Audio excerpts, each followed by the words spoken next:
ప్రేమామయుడైన యేసుక్రీస్తు నామములో ఈ ఉదయకాల సమయంలో మీ అందరికీ శుభాలు వందనాలు తెలియజేస్తున్నాను. ప్రియులరా, ఈరోజు దేవుని వాక్యము యోహాను సువార్త 11వ అధ్యాయము 5వ వచనము. యేసు మార్తను ఆమె సహోదరిని లాజరును ప్రేమించెను. బేతనియ అనే గ్రామములో మార్త, మరియా వారి సహోదరుడైన లాజరు నివసించుచుండెను. యేసుక్రీస్తు ప్రభువారిని మార్త తన ఇంటికి ఆహ్వానించెను. యేసుక్రీస్తు ప్రభువారు వచ్చినప్పుడు మరియా యేసు పాదముల చెంత కూర్చొని ఆయన బోధ వినుచుండెను. యేసుక్రీస్తు ప్రభువారు ఈ కుటుంబమును ప్రేమించి అనేక పర్యాయములు వీరి ఇంటిలో బస చేసిన వారిగా ఉన్నారు, భోజనము చేసిన వారిగా ఉన్నారు, బోధించిన వారిగా ఉన్నారు. ఒక సందర్భములో సహోదరుడైన లాజరు రోగి అయి చనిపోయి సమాధి చేయబడెను.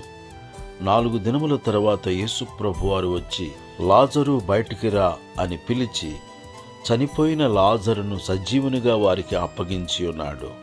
కృతజ్ఞత హృదయముతో మరియా జటామాంసి అత్తరు తీసుకుని వచ్చి యేసు ప్రభువారికి అర్పించినట్లుగా, ఆరాధించినట్లుగా వాక్యములో మనము చూస్తున్నాము. మార్త ఉపచారము చేయుచున్నది.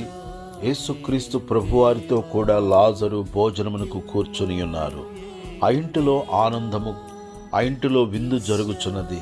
ఆ ఇల్లంతయు అత్తరు వాసనతో నిండెను. ప్రియులరా, అందరినీ యేసు ప్రభువారు ప్రేమించుచున్నారు. కంటికి కనుపాప వలె ఆయన మనలను కాపాడుచూ ఉన్నారు. ఆయన మనలను పోషించుచూ ఉన్నారు. ఆయన మనకు సహాయము చేయుచూ ఉన్నారు. అందరూ పాపము చేసి దేవుడు అనుగ్రహించు మహిమను పొందలేకపోవచ్చు ఉన్నారు. అందుచేత అందరినీ రక్షించుట కొరకు యేసుక్రీస్తు ప్రభువారు ఈ లోకమునకు వచ్చి ఉన్నారు.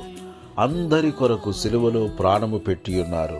బలహీనులము, భక్తిహీనులము, పాపులము, శత్రువులమైన మనలను ప్రేమించి ప్రాణము పెట్టి ఉండగా మన కొరకు ప్రాణమర్పించిన యేసుక్రీస్తు ప్రభువారిని హృదయములో చేర్చుకుని రక్షకునిగా అంగీకరించి ఆయన అనుగ్రహించే రక్షణ భాగ్యమును పొందుకొని పాప శాప మరణములు లేని నిత్య జీవమును పొందుదుముగాక, యుగయుగములు ఆనందించుదుముగాక, అనేక మందికి ఆశీర్వాద కారకులుగా జీవించుదుముగాక.